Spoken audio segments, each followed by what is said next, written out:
tua kahin sa lon ding la he kanangai nom lein ka thu sim to ki tu zin khat vi zong chun asim pa he no vam tin kan dong khain koi man yong in sei pi di pun tun zong kan dong kirin asim pa khat ve be ka ki ho pi no me e chuna he no mobile number anu ya hin comment hin ji un lang ne hin pe leo chun ti tip na ka hin ne yuvin ka thu sim to ki tu zin video phasa pi na zau tan photo ho kan edit phat le Allah in chi background in Allah in hong pang zin ka ngai nom ta la hi zin kalung sungai na chul thei pun asim pa hol na zong hin chule pathin lo pi na dingin chi kalunga cham jing chi ka hin khu thu sim to ki tu la he kele kimin hin sado hon in kating azui thei thei no nin zui vin lang ana sa pan tau te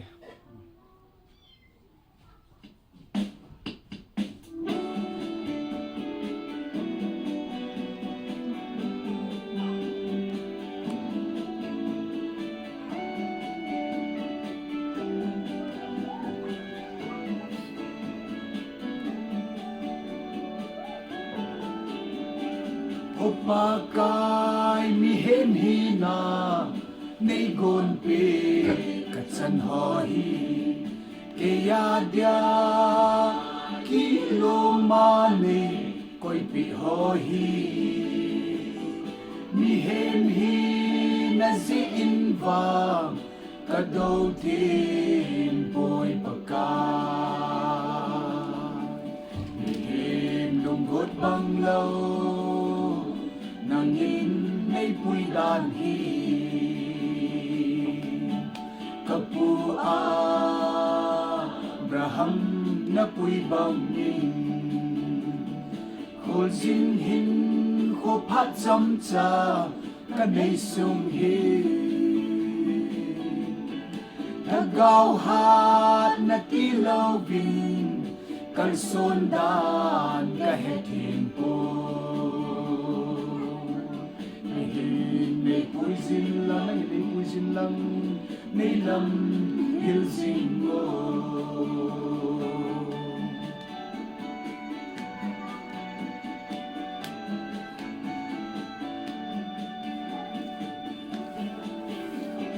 ei sit na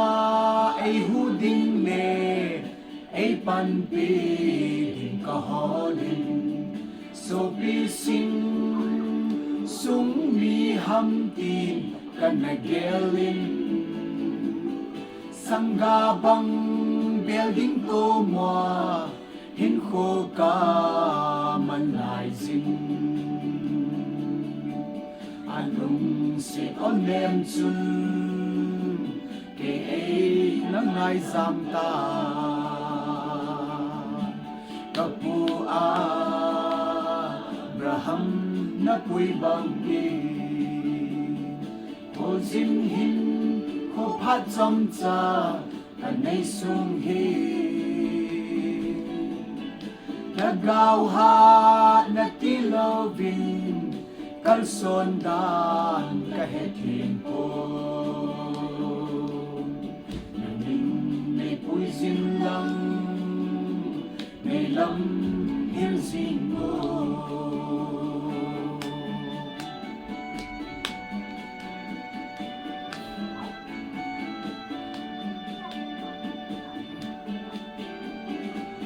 ding dang le building dang kanay po'y lesit na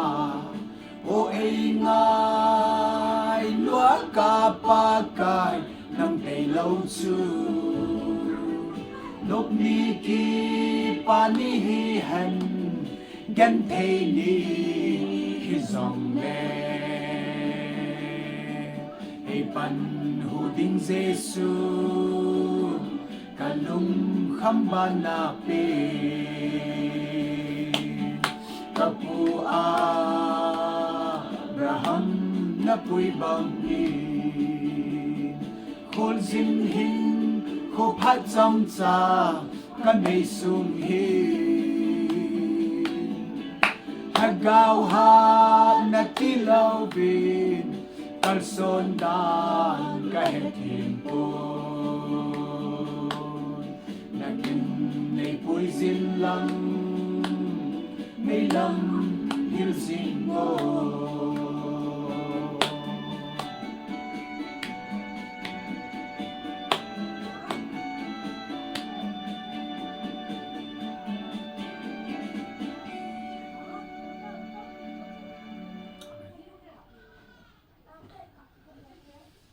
ki pau me alhung ke a nei vet pi zin ki pa thu ka sein chule tunia hichila anavia anangai ho zo si achei ge ya vi ho koma katip nunom chu comment in ziun lang nei do ho chu don butna video khat aban ting le kain sim ding hi yi chun ke ya na het no mu thu au mai le nei hin dong win lang anu ya hin comment hin ji win ti hi chom cha kain tip na hi win dam se lai ki mu ka lai 7 na bon cha win sun tin chi bai le zan tin mang pha